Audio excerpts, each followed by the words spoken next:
بسم اللہ الرحمن الرحیم۔ ایک اہم مسئلہ جو ہے وہ پوچھا گیا، کیا جون سا شخص جو ہے وہ خودکشی کرتا ہے اس کا نماز جنازہ جو ہے وہ پڑھا جا سکتا ہے یا نہیں پڑھا جا سکتا؟ یاد رکھیں کہ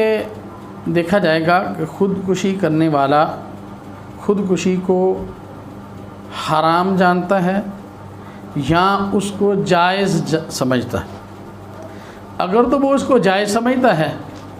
تو پھر تو وہ اس نے کفر کیا، اس کو جائز سمجھ کر جو ہے وہ اس نے خودکشی کی ہے، تو پھر اس کا نماز جنازہ نہیں پڑھا جائے گا۔ ہاں، اگر وہ اس کو ناجائز سمجھتا ہے، یہ سمجھتا ہے کہ یہ گناہ کا کام ہے لیکن اس سے یہ عمل سرزد ہو گیا تو یہ گناہ کبیرہ میں ہے، تو ایسے شخص کی نماز جنازہ جو ہے وہ پڑھی جائے گی، اس کے لیے دعائے مغفرت بھی کی جائے گی اور اس کو کفن بھی دیا جائے گا اور اس کی تدفین بھی کی جائے گی۔ جون سا شخص جو ہے اس کو سمجھتا تو گناہ ہے لیکن اس سے ایسا گناہ جو ہے وہ سرزد ہو گیا۔ اللہ تبارک تعالی ہمیں شرعی مسائل کو سمجھنے اور اس پہ عمل کرنے کی توفیق عطا